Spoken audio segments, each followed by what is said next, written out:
వరుస ఓటములు ఎదురవుతున్నా ఆ అగ్రనేతల తీరు మారటం లేదా?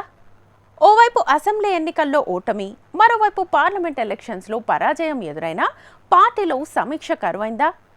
ఎన్నికల తర్వాత పార్టీ అధినేత మౌనం పాటిస్తుంటే రిజల్ట్ తర్వాత పార్టీ వర్కింగ్ ప్రెసిడెంట్ ఒక ట్వీట్కే పరిమితమయ్యారు. దీంతో ఆ పార్టీ భవన్ కలతప్పిందా? మరి ఎన్నికల ఫలితాల తర్వాత ఆ పార్టీలో నెలకొన్న పరిణామాలేంటి? పార్టీ పుంజుకోవడానికి జరుగుతున్న కసరత్తేంటి? Take a look. తెలంగాణలో బీఆర్ఎస్ పార్టీని వరుస ఓటములు వెంటాడుతున్నాయి. అసెంబ్లీ ఎన్నికలు, పార్లమెంటు ఎన్నికల్లో వరుస ఓటములతో క్యాడర్ డీలా పడింది. అయినప్పటికీ బీఆర్ఎస్ అగ్రనేతలు అంటీ ముట్టనట్లుగా ఉండటంపై బీఆర్ఎస్ శ్రేణుల్లో అసంతృప్తి నెలకొంది. పార్టీ ప్రస్తుత పరిస్థితిపై కనీసం సమీక్షలు లేకపోవడంతో క్యాడర్లో పూర్తిగా నిస్తేజం అలుముకుంది. ఇప్పటికే పార్లమెంటు ఎన్నికల ముందు 3 ఎమ్మెల్యేలు పార్టీ మారగా మరికొంతమంది ఎమ్మెల్యేలు అదే దారిలో ఉన్నట్టు చర్చ జరుగుతోంది. అసెంబ్లీ ఎన్నికల్లో గులాబీ పార్టీ 39 స్థానాలతో ప్రతిపక్ష స్థానానికి పరిమితమైంది. దీంతో తెలంగాణ భవన్ వేదికగా పార్లమెంటు నియోజకవర్గాల వారీగా సమీక్షలు నిర్వహించారు. పార్టీ కార్యకర్తల నుంచి ఫీడ్బ్యాక్ తీసుకున్నారు. త్వరలోనే జిల్లా స్థాయిలో సమీక్షలు నిర్వహిస్తామని తెలిపారు. జిల్లా నుంచి మండల స్థాయి వరకు పార్టీ కార్యకర్తలకు శిక్షణా తరగతులు ఏర్పాటు చేస్తామని పార్లమెంట్ సన్నాహక సమావేశాల్లో బీఆర్ఎస్ అధిష్టానం చెప్పింది. కానీ అది కార్యరూపం దాల్చలేదు. ఈలోగా తెలంగాణలో పార్లమెంటు ఎన్నికల షెడ్యూల్ వచ్చింది. దీంతో పార్లమెంటు ఎన్నికల్లో మెరుగైన ఫలితాలు సాధించాలని గులాబీ అధిష్టానం భావించింది.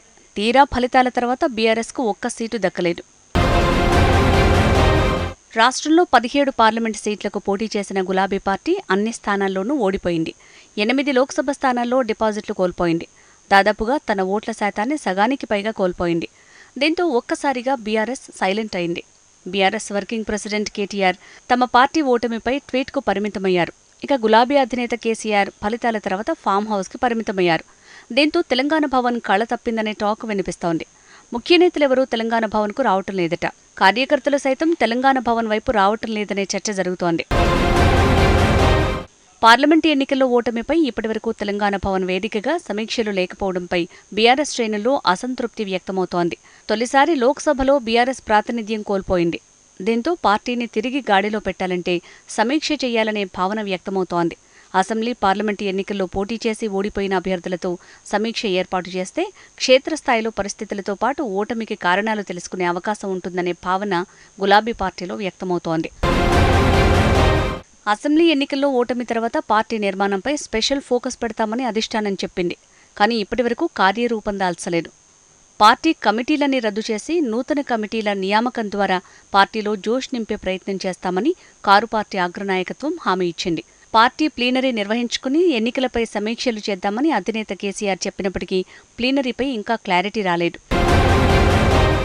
మొత్తానికి పార్టీ అధికారంలో ఉన్నా లేకపోయినా కార్యకర్తలతో సందడిగా ఉండాల్సిన బీఆర్ఎస్ కార్యాలయం వరుస ఓటములతో బోసిపోతోంది. మరోవైపు బీఆర్ఎస్ అగ్రనేతలు సైతం తెలంగాణ భవన్ వైపుకు రావటం లేదు.